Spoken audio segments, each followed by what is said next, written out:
Welcome to Happy Times and Places, a positively inclined Doctor Who episode commentary podcast with me, Toby Hadoke.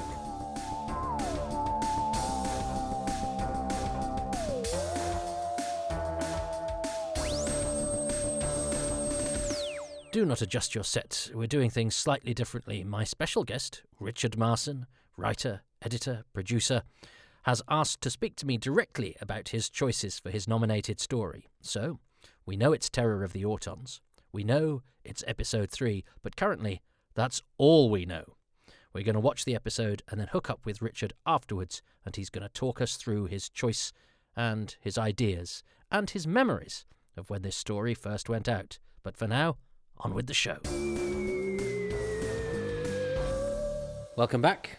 It's episode 3 of Terror of the Autons. So I would like you, if you would, to press play in 3, 2, 1, now. I'm watching the BBC DVD, so I'm quite enjoying watching this in colour. As I said, I have seen it before in colour, but I think, as I say, I was used to it in black and white. I then had a very ropey video quite late on, I think, of it in colour that I'm not sure I really watched that much. And then obviously got the DVD. And that was the beautiful thing about the DVDs, is that they actually opened up a lot of stories that you had previously seen, and then just that little sort of nudge up in quality suddenly of picture suddenly can make things seems more enjoyable. Certainly a few of the Hartnells I know I got a greater appreciation of because I could sort of see them, which helps. It's amazing considering that no actual proper colour print of this exists. How they've managed to get the off-air colour and meld it with the film print. I think it looks very, very good. And this, I remember this being the sort of thing I wanted more of, because this was quite a mythical aspect of this story as well, was that there was the famous story of Terry Walsh falling down the hill, which we will see. And you get the handguns, which I love. The idea that the Autons had... I remember I wrote some sort of fan fiction where an Auton would reveal itself not by having its hand drop like that, but by actually blowing its own sort of hand off. The first time it revealed itself to be a bad guy. Actually, the idea of it shooting its own fingers to bits to kill you the first time. But again, anything that takes something ordinary, like a hand, and turns it into, oh my god, a lethal weapon, a hidden death, is a fantastic idea. And yeah, we're in a quarry. But quarries look great. They're great for action sequences. They look good. You can control what you're up to. Oh, and there's a unit soldier there. Yes, I think he's not long for this world. He's like the equivalent of a red shirt in Star Trek. We never see the Brigadier having to write those letters, do we? To go, I'm afraid. It's like, it was always good in Spooks, wasn't it, when somebody died and they had to have a sort of... Oh, there we go. Oh, look at that. That's great. Boom. Look at that. That's great. That's what unit stories are all about. It's terribly bloodthirsty, isn't it? But yeah, in Spooks, they'd always have this sort of the funerals or whatever, saying, Martin worked in the civil service, and their parents would never know that actually they'd been real heroes. I'm sure with unit soldiers it was the same. It was like, I'm afraid he died in a training exercise. But there isn't anything of him because he's been disintegrated. I'm sure the Autons disintegrated people in Spearhead from Space, didn't they? But I like the sort of puffs. That's that's a great stunt, which I know is not all of it's entirely deliberate. And the fact that he gets up again straight away and starts climbing back is terrific. I love that. I like this whole sequence. Because, a monster being indestructible is a great thing. A monster that is disguised as a policeman is a great thing. This is all very Doctor Who, and you can so more of that. But I think I wanted more of that. So I'm very happy so far about that sequence. and its execution, because Terry Walsh wasn't supposed to, I believe, fall that far, or I think he was hit by the car when he shouldn't have been, and was sort of sent flying over, but the cameras were still rolling. So that was the story that abounded at the time. It was one of the early Doctor Who anecdotes. There were a few like that where they're like part of the furniture, because those were the stories that were told about particular stories. And yeah, Terror of the Autons, questions in the House of Lords, and Terry Walsh getting accidentally knocked all the way down the hill. But it's the fact that he gets up and starts walking back. And I do like the Doctor is a bit of a hypocrite, but I do quite like the fact he hasn't got any. He's got absolutely no time for chatting about the plan. It's just like, yes, it's obvious.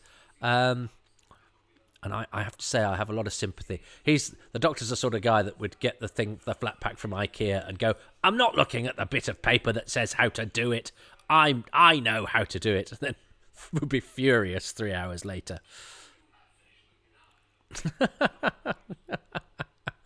And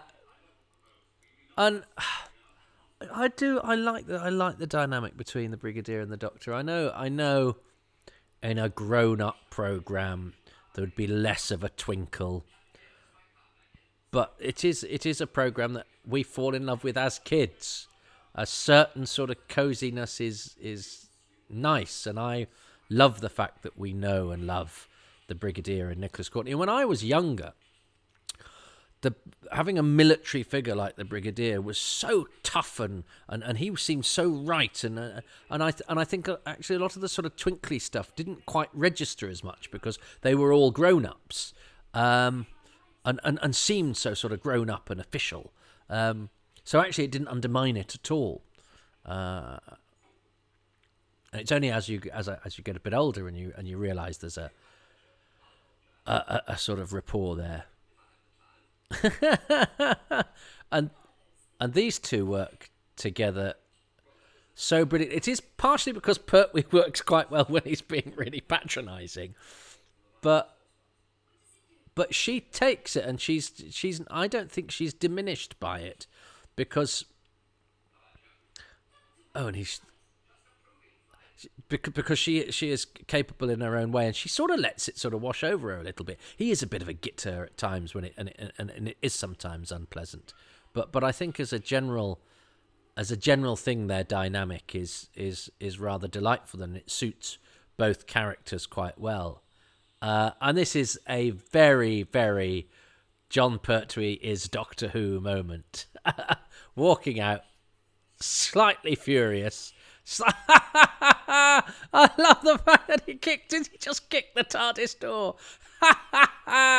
And I like this. That is terrifying. I'm a kicker of inanimate objects, and it's the worst thing you can do, especially because I'm a treader on rakes. I've done it more often than I'd like to think. But then, of course, you've got this. Yeah. Oh, the Doctor's amused by the fact he's just stranded a merciless alien psychopath on the planet. Beautiful.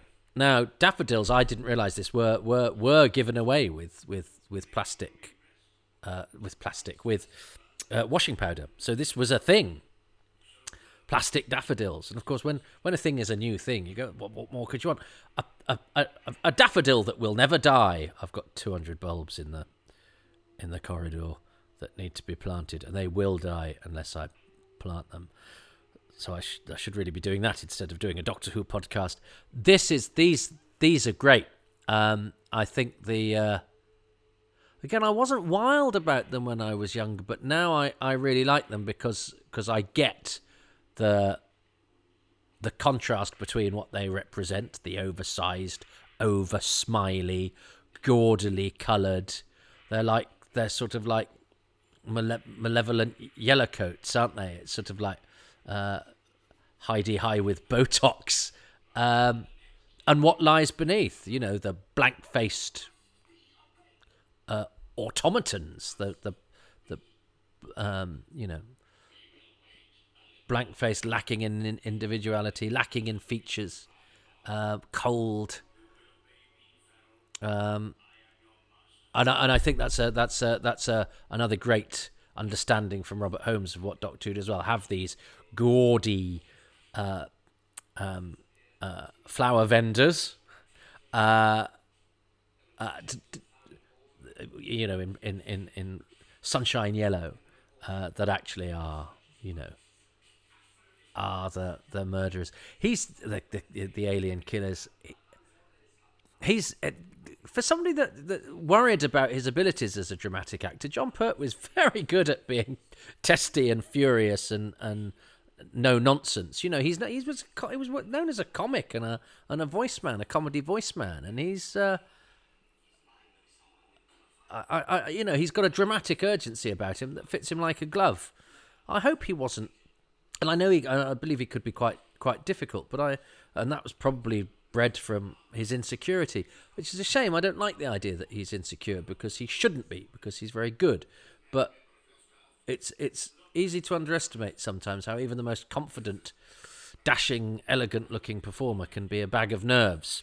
So remember that when you tweet somebody who you think's got it made, and say something mean to them. They might be dying inside. Brown Rose. Dermot Toohey.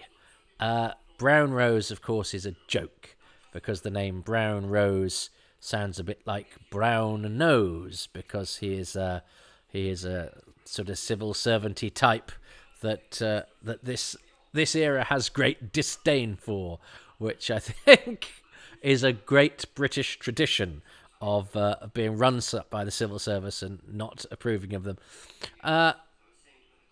And this is the Doctor, isn't it?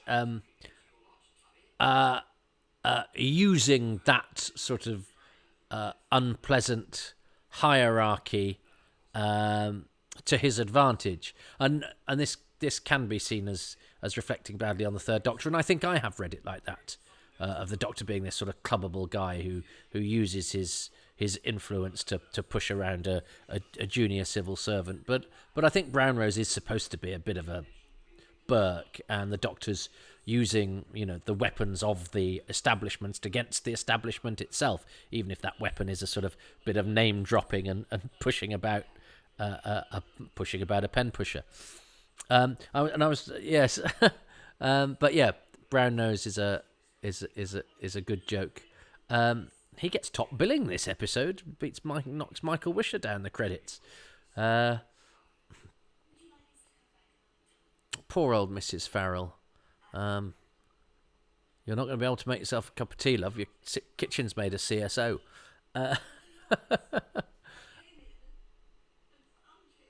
But this is an ordinary family setup. This is the sort of world that the Pertwee era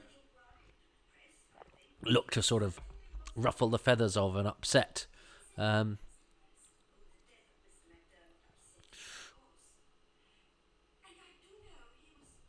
But yeah, is the Third Doctor an establishment figure? He sort of has his cake and eats it, really. He certainly looks fantastic, doesn't he, in his frilly shirt and his cape. If you can wear a frilly shirt and a cape and get away with it, I think Larry Turner does say that in that 30 Years in the TARDIS documentary, doesn't she? And it's actually quite right that not many people can get away with that sort of outfit. But Pertwee is so incredible looking. Now, Norman Stanley here, playing the telephone operator who's checked out by Mike Yates, was cast quite late, because this was going to be Hayden Jones, who is also the voice of the Autons, and who also the voice of Joe Grundy in The Archers for a bit, until he died and was taken over by Edward Kelsey, also a servant to Doctor Who. But Hayden Jones got cast in The Mind of Evil as Lenny Vosper, a better part than this, one of the inmates of the prison and thugs. And so, even though Michael Wisher had been in it only a couple of stories ago, there was a season break. So instead, Norman Stanley is cast quite late as the telephone operator, and it's his last job. He was dead a couple of years later, died in 73, this is 71. So we don't know. I don't know much about Norman Stanley at all, apart from that. Cast quite late in the day, and was dead before I was born. Bless him. But is the second person to play the master, because he is the telephone engineer, is the master, showing that the master's art of disguise is pretty phenomenal and takes in a body shape as well as excellently fitting latex mask until the moment it has to be taken off. Then it comes off like a doddle. John away. I like the way she says "taken John away." She just falters slightly. Oh, poor old Mrs. Farrell, Barbara Leake. It is pretty grotesque, isn't it? I like the fact that Doctors has a sort of lab in a castle. Unit HQ's never. Is it ever a castle again? I don't know. So yeah, the series of inventive deaths shows a gleefully sort of morbid imagination from Robert Holmes, who, lest we forget, is only 4 stories in. He's sort of found his feet with the Crotons and the Space Pirates, neither of which you would call typical Robert Holmes. Spearhead from Space is slightly different because it's all made on film, so it's difficult to account for. It's something of an anomaly. It's something of a one-off Spearhead, just because of the way that it looks and what it represents, and it's setting up a new Doctor. But this is I think the first, for which it must be celebrated, the first flourishing of the sort of Robert Holmes successfully marrying his sense of humour, I think, because the Space Pirates is funny-ish. And it certainly has funny intent in places with Milo Clancy. But where his sense of humour combines with his storytelling, and he goes, well, why don't I have fun with the way that I kill people? Why don't I create a character like McDermott just to kill him off? Okay, I've got to kill a chair. No, that's not very efficient, so then we'll have a killer doll. Oh no, that's not efficient either. Then we'll have a killer telephone. And you can tell he's having a great time. So all of those ideas, I think, are pretty fantastic.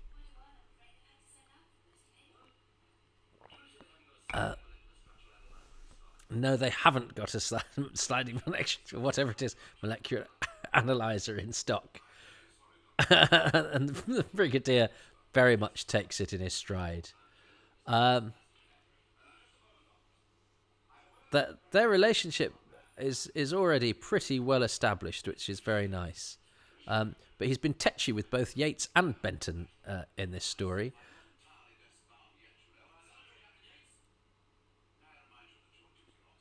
Oh yes. Oh, so Yates and Joe are going to make cocoa in the Doctor's lab, which is yeah. No, actually, I like that Auton mask. It works slightly better from a distance. Actually, I'm the master. There we go. That works. That's fine. I always think that he goes the long way about making a cup of cocoa, because he uses a Bunsen burner and an uncovered beaker full of water. You want to cover that to make it boil, or just use a kettle. But I suppose I am in a house with all mod cons in 2020, and that perhaps it was perfectly normal to boil water on top of a Bunsen burner. They are in a lab.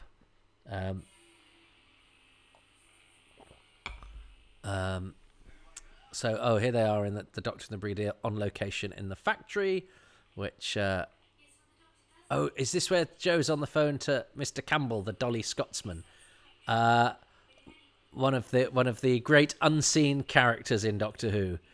You could, I'll sort that wee lassie out with a whatever it is. You're a Dolly Scotsman, Mr. Campbell. And she is. You'd do anything for her. She is so charming.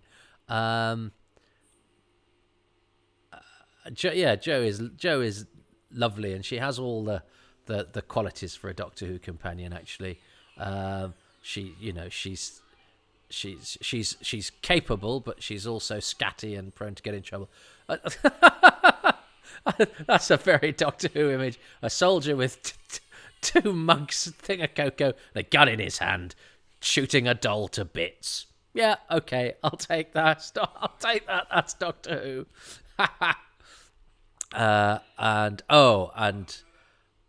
Is this going to be my favourite bit of the episode? I do like this bit. Coming up when... I would like more Autons, I think. I do like the Autons. And we still haven't seen an awful lot of them, have we? But I suppose there's not an awful lot they can do. I mean, at least they talk in it. They don't talk in Spearhead. Are they actually better when they don't talk? I don't know. They become perhaps a bit generic-y, monstery when they're chatting away. Go, Farrell, we are going away. Whereas actually when they're sort of silent and deadly at hiding in a safe. Are you just? I mean, obviously it's not. You just wait in the safe. If anybody opens it, just shoot them. Especially if it's a soldier in Wurzel Gummidge. I know he hasn't been Wurzel Gummidge yet.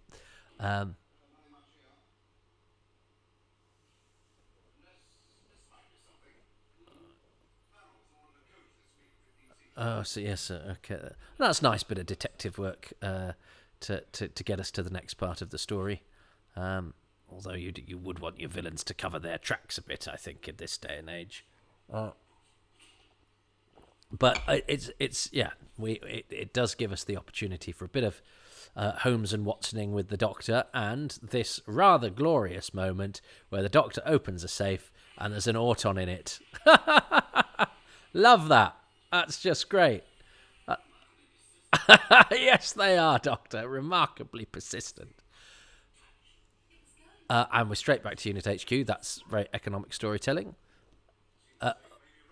Because there's cuts to this episode. Because Bill McGurk, I always thought Bill McGurk was the Auton policeman in the opening scenes on location, but he's not, because he's credited as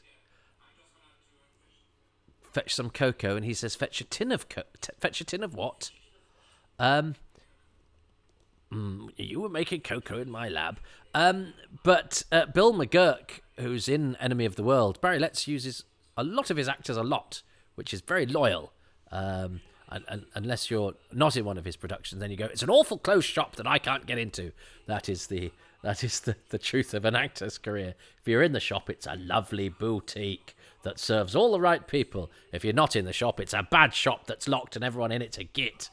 But Bill McGurk, sadly, got into the shop, but then I can't... But everything he wanted to buy wasn't available. Bill McGurk filmed some scenes as a policeman who gets killed, who goes into the coach, has a bit of a chat with Farrell and the Autons and gets killed. And all of his scenes end up on the cutting room floor. So he's still credited, like Dave Carter in episode 1 of the Android Invasion. Dave Carter, who we saw in episode 1 of this. He's in episode 1 of the Android Invasion and is cut, but still gets a credit.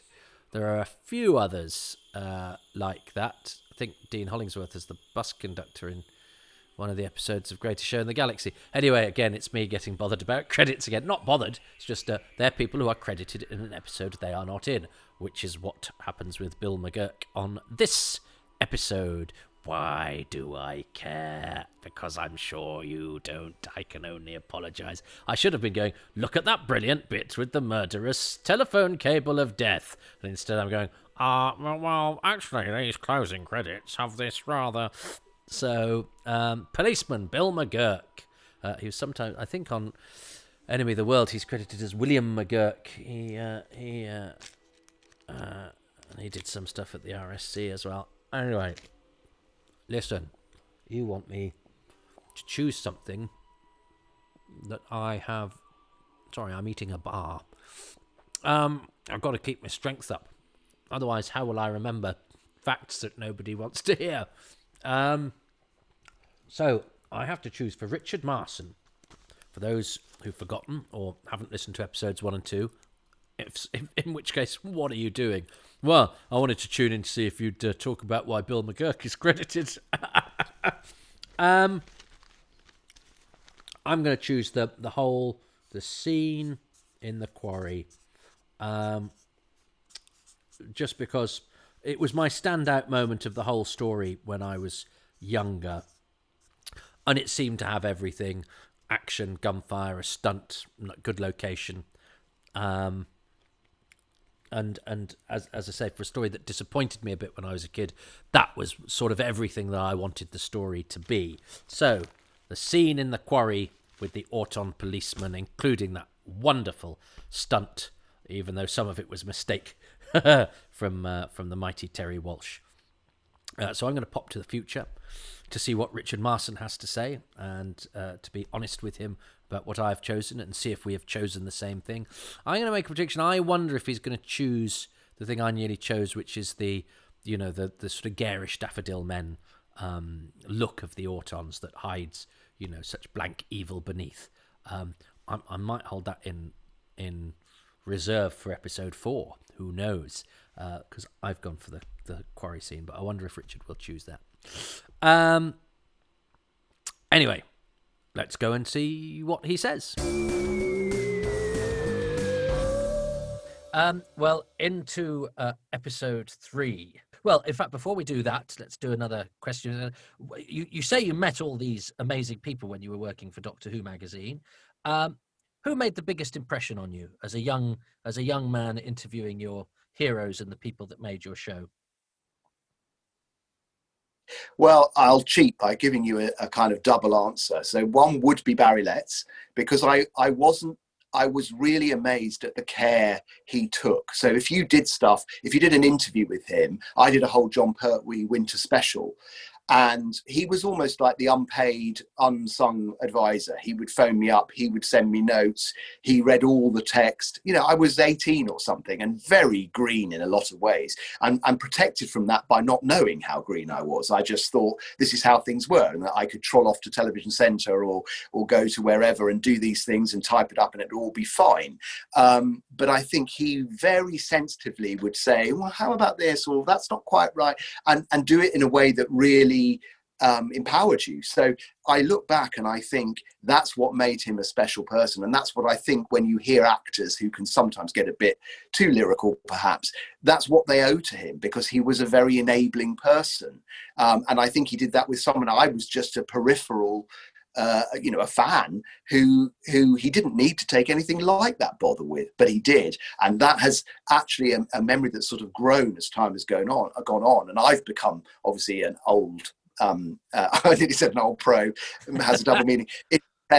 And I sometimes think that it's made me think how important it is to treat everybody that you deal with in a way that is compassionate, empathetic, and all the rest of it, without losing sight of what they're there to do. So he, as I say, he wasn't just buttering me up or making me feel good. He was trying to get me to improve what I was doing, so that presumably the text reflected the Pertwee era more accurately, and I didn't make howlers that he would be unhappy with. So it was a kind of win-win.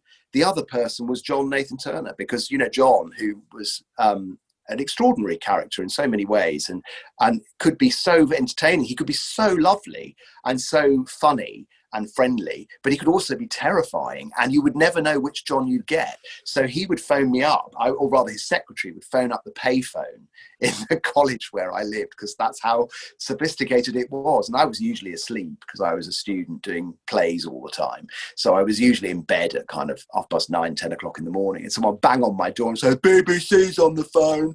And so I'd kind of drag myself round to where the payphone was, and it would be Sarah Lee, John's secretary, who'd be quite pissed off. And now, I used to think it was unreasonable, and now I think, of course she was pissed off, because I was, keeping her waiting. And she was probably thinking, this isn't high on my list of priorities, phoning through the news for Gallifrey Guardian. But she wouldn't do the actual content. She'd just be, he was very into the kind of image of being a producer. So it'd be like, "Oh, I've got John for you." So when I was there, she'd then put me through to John, and then there'd be a pause, and there'd be, "Hi, how are you?" And he'd always draw out the "Hi, how are you?" like kind of going off the end of a ski slope. And, and then you'd work out whether you got good John or bad John. And if you got good John, it would be lovely conversation. He'd be really helpful. And he'd say, how about this or how about, but if you pissed him off or he was in a bad mood, you would, well, he wouldn't mince his words. And I remember he knew that he would get the paginations, like the plans for what we were working on for 3 months ahead. And he saw this article that we were going to do about fantasy males and fantasy females. And he said to me, he said, I'm not sure about this. He said, what exactly does it involve? And so I chatted through what it was, waffling away because I hadn't started thinking about it yet. It was a waffle article. And then he said, well, just keep it clean, okay?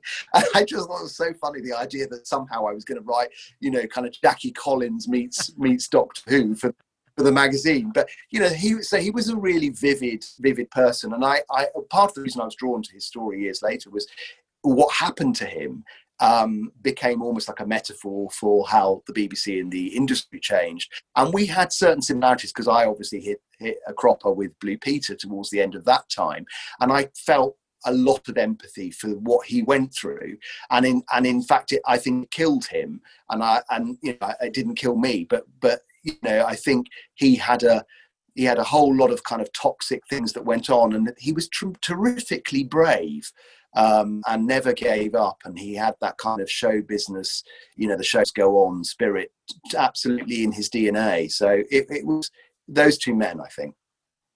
Fantastic. That's really interesting insight. Thank you. So, episode 3, what have you chosen for episode 3, please, Richard? Well, for me, the set piece that kicks episode 3 off, the first sequences, which involve action by Havoc. I mean, what thrilling words. I don't need to convince you, Toby, as we know you have form in this area. But, for a little boy, action by Havoc. And actually what action it is. I mean, I edge of the seat, behind the sofa doesn't cover it. I found the opening of this, and I still feel it again. It's the ability to trigger it again. The whole of the sequence where the end of the cliffhanger of the previous episode is that they're being driven by Autons policemen, and then the beginning of this next episode is this whole thing in a quarry. Of course it's a quarry, where the Doctor and Joe have to kind of hide from the Autons policeman, and then the Brigadier turns up and rescues them. And it was so thrilling to me, that, and the famous stunt, which wasn't meant to be, where you'll be able to tell me which of them is Stuart Fell or Alan Chance or one of those guys. It's Terry Walsh. It's Terry Walsh. Well, there you go. Terry Walsh, who was, I think, the main man, really. Does this incredible fall, which wasn't meant to happen, and then gets up. And I mean, that was just a brilliant bit of the story. So for me, it's that it was so edge of the seat stuff. Well, this could be the beginning of a beautiful friendship, because I've chosen the scene in the quarry. For the same, pretty much. I couldn't choose a single bit of it because, like you, to me encapsulated everything. An extra gets killed. That's always exciting. A stunt happens. There's a quarry. The guns in the hands. All of that, all coming together in a bit that I found terribly exciting. So we're in accord there, Richard. Episode 3. The only thing I just say, this is an example, where a little or a lot of knowledge is a dangerous thing. When I rewatch Doctor Who now, I make a kind of mental contract with myself to switch off all the stuff I know about the making of the show, because otherwise, for me now, I find that it's so distracting and so gets in the way. So as we're talking about that scene, I'm remembering Nick Courtney talking about how he hated guns and shooting guns and was scared of them. And he said, you can see whenever I have to shoot fire, do that, I'm flinching slightly.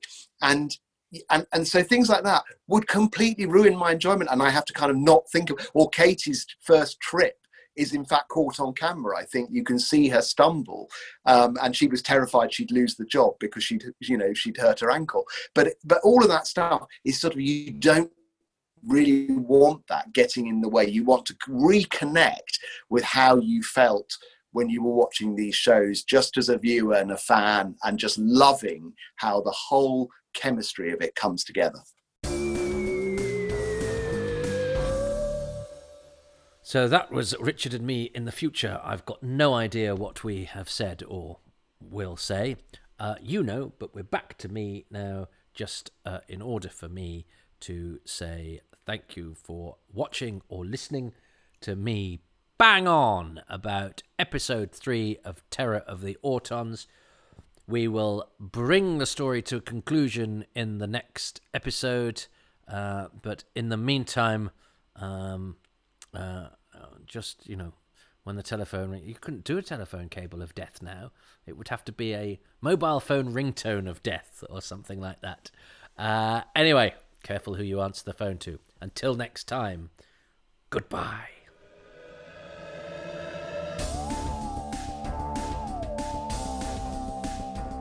Thank you ever so much for listening to Happy Times and Places with me, Toby Hadoke, and my special guest, Richard Marson. He's on Twitter at RichardMarson2. That's the number 2. It's my pleasure to shout out to this episode's featured patrons, who are Michael Dennis, Tim Dickinson, Pete Dillon Trenchard, Paul Dykes, Andrew East, David Gillespie, Charles Gears, Simon Guerrier, Paul J. Guest, Steve Hatcher, Duncan Harvey, Simon Hodges, Sam Hollingsworth, Matthew Houliston, Darren Howard, Ruben Herfindahl, Luke Adkins, Peter Adamson, Will Brooks, Rick Byatt, Paul Carrington, and Robert Jewell. The music for this podcast was specially composed by Dave Gates, and the podcast artwork is by Dylan Patterson. If you would like to hear your name on this podcast, or simply would like to get some exclusive and early releases, you can become a patron at patreon.com/Toby Hadoke. There are other bonuses too, including a badge. If not, you can do a one-off payment at kofi.com/Toby Hadoke, or you can support me simply by leaving positive reviews and star ratings everywhere you possibly can. And do follow my YouTube channel, Toby Hadoke, where there is a video version of this if you want to see what state my hair's in, or whether I have a moustache or not. And if you're twiddling your thumbs on Tuesday night, I do a live comedy show every week from Excess Malarkey, my nearly 25-year-old comedy club that always has 4 tip-top comedian special guests and lots of fun, and it's absolutely free, and that's on twitch.tv/Excess Malarkey. The show stays up for 2 weeks as well, and there's an archive of clips and things, so check that out.